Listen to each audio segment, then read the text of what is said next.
My name is Emma, and from my earliest memories, I always knew I was the second choice.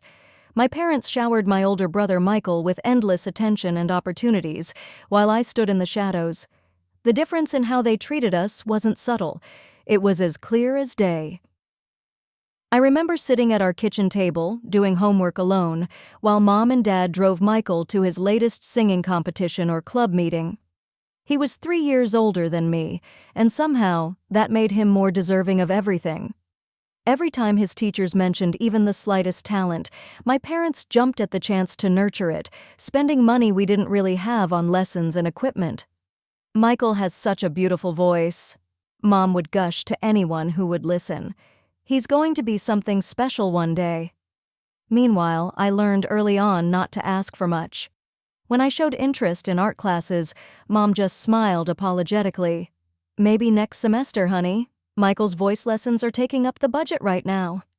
The disparity became even more apparent during Michael's senior year of high school. I was 15 at the time, sitting quietly at dinner when my parents made their big announcement. "We've been saving up," Dad said proudly, "and we're going to send Michael to Preston College. It's one of the most prestigious schools in the state." Michael's eyes lit up. "Really? That's amazing." "And that's not all," Mom added. "You can stay in our apartment near the campus. No rent, of course.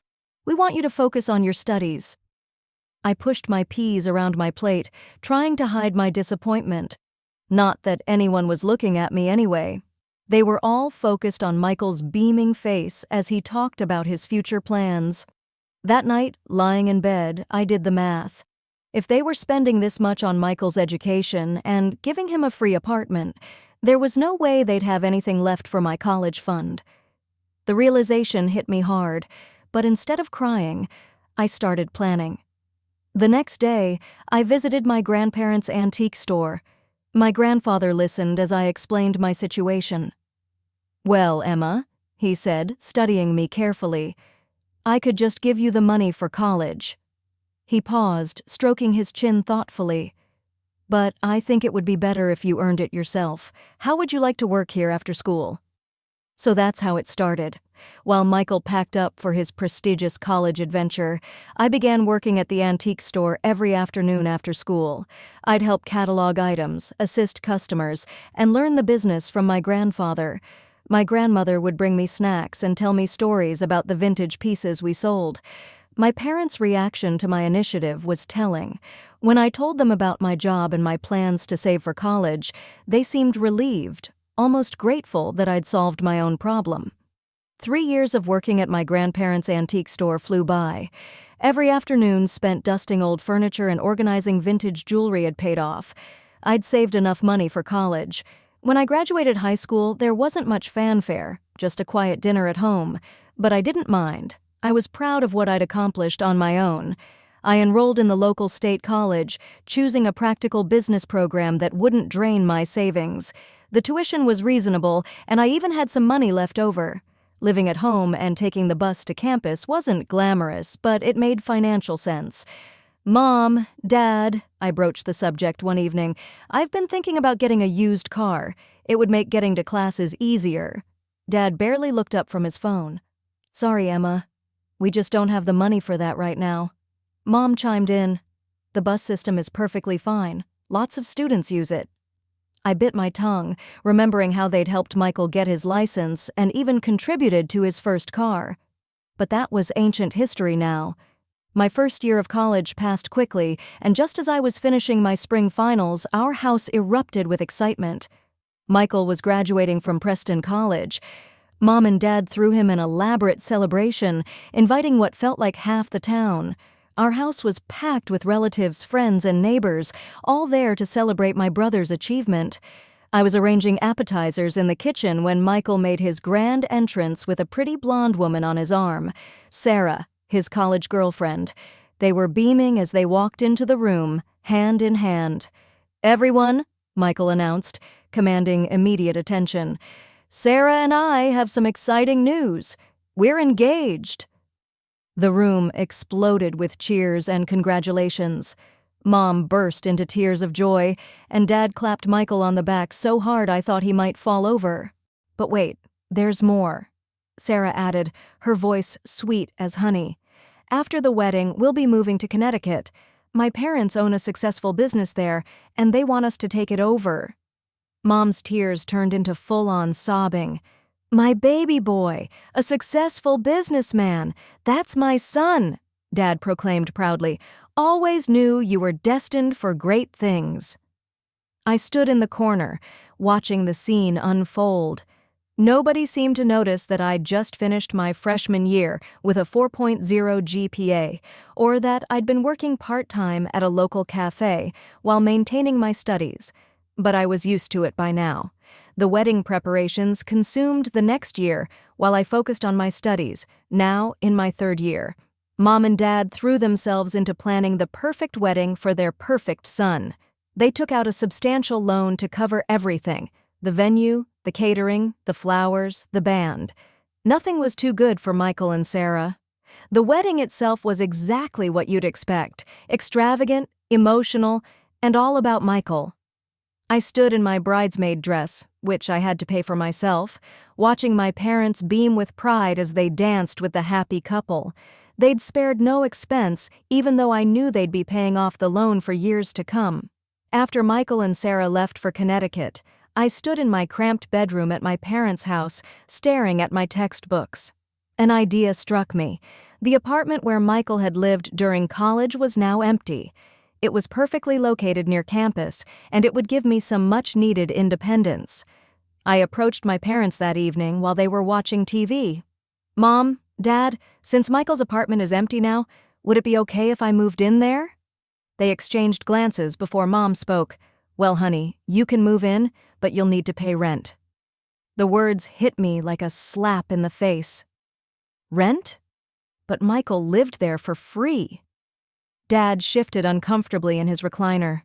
"That was different. We have the wedding loan to pay off now. We need the extra income." I couldn't believe what I was hearing. "I'm your daughter too," I said, my voice trembling slightly. "I've never asked you for anything. I worked for my college money. I take the bus everywhere. Mom held up her hand to stop me. She and Dad had one of their silent conversations, the kind they used to have when deciding whether to spend money on another of Michael's activities. "Fine," Mom finally said. "We'll charge you half the normal rent." I wanted to argue more, but I knew this was the best offer I'd get. "Okay, I'll take it." That weekend, I moved into the apartment. It still had traces of Michael everywhere.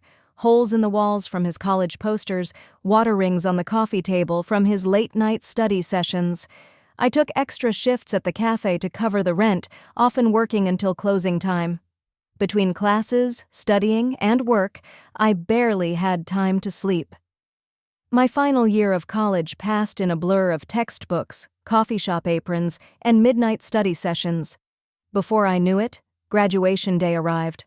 While my classmates' families planned parties and celebrations, my parents opted for a quiet dinner at home. They only invited my grandparents, no extended family, no friends, no elaborate catering like Michael's graduation. We sat around the dining room table, eating the lasagna I'd made myself. Grandma reached across the table and squeezed my hand. "Emma, dear, we're so proud of you," she said warmly. "Graduating with highest honors while working part-time? That's quite an achievement." Before I could respond, Mom's phone buzzed. Her face lit up as she read the message.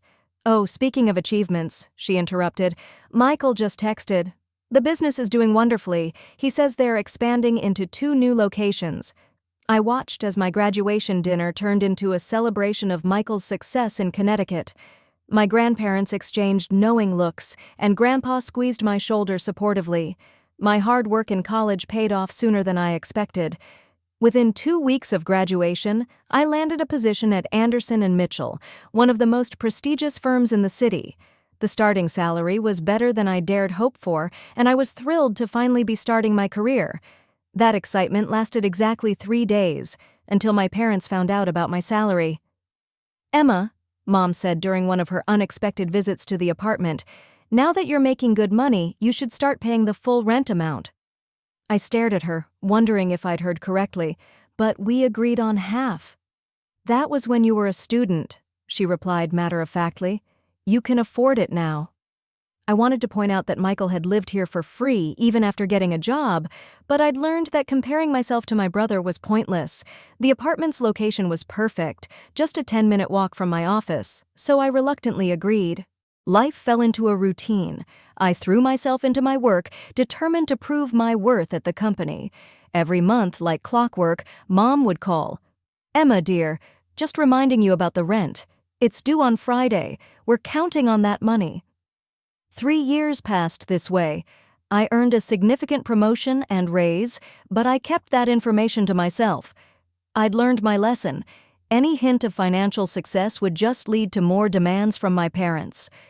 Through their occasional updates, I heard that Michael and Sarah had a baby boy. I'd seen pictures on social media but hadn't visited. Our communication had dwindled to perfunctory birthday messages and holiday greetings. I was fine with that.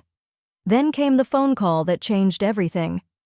"Emma," Mom's voice was tight with tension, "we need to talk about your brother. There's been some trouble. The business, well, it's gone bankrupt. He had a terrible fight with Sarah's parents. They're furious about how he managed things. They're not speaking anymore." I closed my eyes, already knowing where this was heading. "He's coming back home," she continued, "with Sarah and the baby." "Oh," I said carefully. "I assume he'll be staying with you and Dad?" "Actually," Mom paused, "that apartment you're in is quite large. He'll be staying there." The phone nearly slipped from my hand. "What?" "Mom, this is my home. I've been living here for years." "Don't be dramatic, Emma," she snapped. "Your brother needs help. He doesn't have any money right now, so he'll stay there for free. You can keep paying the rent." "That's absurd," I protested. "If he's moving in, maybe I should just find my own place." "Don't you dare!" Mom's voice turned sharp. "We need your rent money now more than ever. Michael's going through a rough time. You wouldn't want to make things harder for him, would you?" I shook my head in disbelief and hung up without another word. The moving day was worse than I'd imagined. Michael, Sarah, and their crying baby, Tommy, showed up with a mountain of luggage and baby equipment. Mom arrived to supervise the transition, which apparently meant making my life as uncomfortable as possible. "Emma, clear out your room," Mom directed, hands on her hips. "Michael and Sarah need it for Tommy's nursery." I stood in the doorway of my bedroom, my personal space for the past 4 years. "What? Where am I supposed to sleep?" "The living room has a perfectly good couch," she replied, already starting to move my things. "You can't be serious. I pay rent here, full rent, and you're putting me on the couch?" Mom's expression hardened. "Don't be selfish, Emma. Your brother has a baby.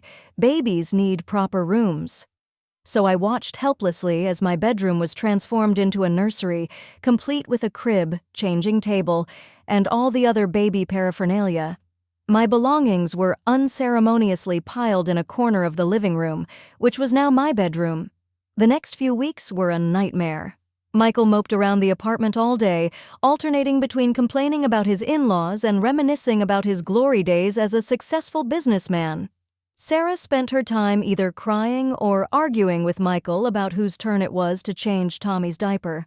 The baby seemed to sense the tension and cried constantly. I'd come home from a long day at work to find dishes piled in the sink, toys scattered everywhere, and dirty laundry spilling out of the hamper. The first few times I tried ignoring the mess, but the dirty dishes attracted ants, and the clutter made it impossible to relax in what was now my bedroom. So I cleaned, I cooked, I did laundry, and every meal I prepared mysteriously disappeared before I could eat it. One evening, after a particularly frustrating day at work, I decided to extend an olive branch. "Michael," I said, trying to keep my voice neutral, "we actually have some openings at my company. I could put in a good word for you with HR. The benefits are great, and the starting salary is decent." Michael looked up from his phone, his face twisting with indignation. "An entry-level position? Are you kidding me? I'm a businessman, Emma. I don't do entry-level. I need an executive position, something worthy of my experience." "Your experience running a business into the ground?" The words slipped out before I could stop them. Michael's face turned red. "You don't know anything about what happened. That was my in-laws' fault. They set me up to fail." He stormed off to his room, my old room, leaving me standing there wondering how much longer I could live like this. 3 months into our forced cohabitation, I sat at my kitchen table, now covered in Tommy's dried baby food and Sarah's coffee rings, reviewing my bank statements. The numbers didn't lie. My expenses had nearly doubled since Michael and his family moved in. That was the final push I needed. I called my parents, rehearsing what I would say, determined to remain calm and rational. "Mom, Dad, we need to talk about the living situation," I began. "Michael and Sarah aren't contributing anything to the household expenses. They're eating all my food, using utilities I pay for, and—" "Emma," Mom cut me off, her voice sharp. "I can't believe how selfish you're being. Your brother lost everything. His in-laws betrayed him. He has a baby to take care of." Dad's voice joined in from the background. "You should be grateful you're in a position to help family." "But that's just it," I pressed on. "I'm not just helping. I'm carrying the entire financial burden. They don't buy groceries. They don't—" "Enough," Mom snapped. "Your brother is going through a difficult time. This isn't forever. You need to be more understanding." That night I opened my laptop and started searching for apartments. I bookmarked several promising options, all within walking distance of my office. Just in case, I told myself. Just in case things get worse. Things got worse exactly 2 weeks later. I was sitting on my couch bed, trying to focus on work documents, while Tommy wailed in the background and Michael and Sarah had their fourth argument of the day. The doorbell rang and my parents walked in without waiting for anyone to answer. Mom had that look on her face, the one she used to get right before announcing Michael had been enrolled in another expensive program. Dad stood behind her, avoiding eye contact. "Emma," Mom announced, "we need to discuss the rent." I looked up from my laptop. "I paid this month's rent on time, as always." "Yes, but starting next month, we're doubling it." The room fell silent. Even Tommy stopped crying. I stared at my mother, certain I had misheard. "Double? But I'm already paying the full market rate." Mom gestured around the apartment. "Well, now there are more people living here. More wear and tear on the property, more utilities being used. It's only fair that the rent reflects that." "Fair?" I couldn't help but laugh. "How is it fair that I should pay double rent for being forced to sleep on a couch in my own living room? If anyone should pay more, it should be Michael, the one who's not paying anything." Michael jumped up from his chair. "This is ridiculous. I lost everything and now you want me to pay rent?" "Of course not, sweetie," Mom soothed, before turning back to me with a harder expression. "Emma, you have a good job. You can afford this. Your brother needs time to get back on his feet." I looked at each of their faces. Mom's stern expectation, Dad's awkward avoidance, Michael's entitled indignation, Sarah's smug satisfaction. 3 months of built-up frustration threatened to explode, but I swallowed it down. Instead, I simply nodded. "Fine," I said quietly. "Double rent starting next month?" Mom's face broke into a satisfied smile. She and Dad left shortly after, clearly pleased with how smoothly their announcement had gone. They had no idea they'd just given me the push I needed to finally make my decision. Later that evening, while trying to read a book on my uncomfortable couch bed, I overheard Michael and Sarah talking in the kitchen. They were trying to whisper, but their excitement made them careless. "Can you believe it?" Sarah giggled. "Your mom just told me they're going to give us half of Emma's rent money every month." Michael's smug reply made my blood boil. "Of course they are. They understand we need help right now. Emma makes plenty of money. She can support us for a while." "This is perfect," Sarah continued. "We get to live here for free and we'll even have spending money. Your sister doesn't need to know." I lay there, gripping my book so hard my knuckles turned white. All this time, I thought my parents were just being unfair. But this was a calculated scheme. They weren't just enabling Michael. They were actively planning to use me to fund his laziness. I grabbed my laptop and pulled up the apartment listings I'd bookmarked. One caught my eye. A modern one-bedroom in a quiet building, actually closer to my office than the current apartment. The rent was exactly what I'd been paying before the proposed increase. I called the number immediately, trying to keep my voice down. "Hi, I'm interested in the apartment on Cedar Street. Yes, I could come see it right now if that's possible." Perfect.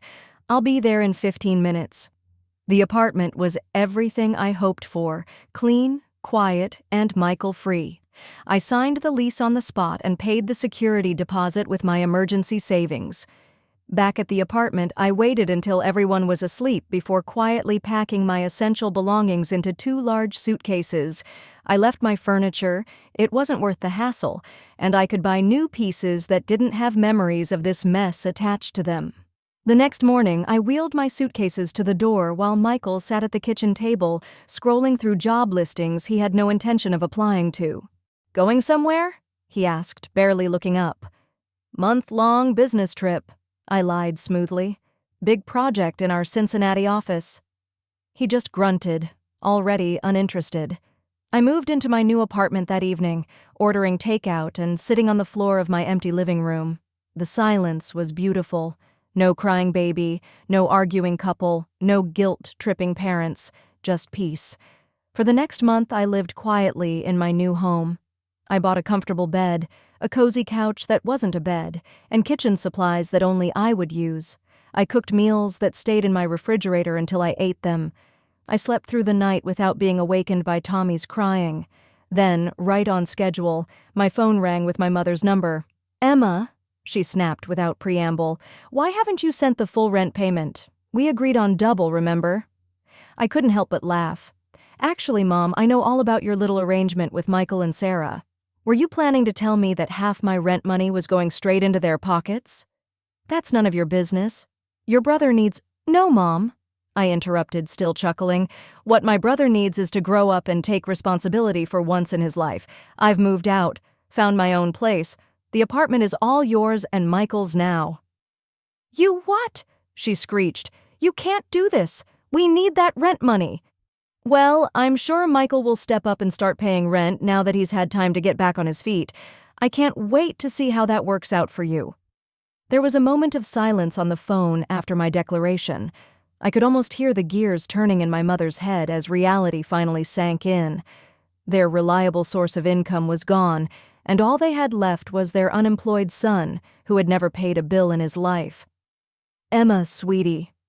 Mom's voice suddenly turned sugary sweet, a tone I recognized from childhood when she wanted something. "Let's not be hasty. We can work something out. What if we go back to the original rent amount? That was fair, wasn't it?" I settled deeper into my new couch, the one I'd picked out myself in my own apartment, where no one could kick me out of my bedroom. "No, Mom," I said firmly. "That's not going to happen." "But Emma, we're family. You can't just—" "Family?" I interrupted. "Is that what you call it when you scheme behind my back to funnel my money to Michael? When you kick me out of my own bedroom while I'm paying all the bills? When you spent my entire life treating me like an ATM while treating Michael like royalty? That's not family. That's not fair. We've always—" "Goodbye, Mom." I hung up the phone and blocked their numbers. That was 6 months ago. My grandparents keep me updated on the situation, though I never ask. They just know I need to hear it, need to know I made the right choice. According to them, Michael, Sarah, and Tommy are still living in the apartment. They haven't paid a single month's rent. Mom and Dad are covering all the utilities, plus giving them spending money because the baby needs things. My brother still hasn't found a job.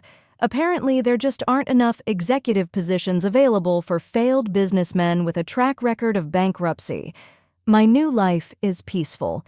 I got another promotion at work, bought myself a car, and started taking evening classes for my MBA. My apartment is always clean, my food stays in my fridge until I want to eat it, and I sleep in my own bed every night. The other day, I ran into Sarah's cousin at the grocery store. She told me they're expecting another baby. I just smiled and wished them well, knowing that somewhere across town, my parents are probably already figuring out how to pay for another nursery. But that's not my problem anymore. For the first time in my life, I'm putting myself first. And it feels absolutely right.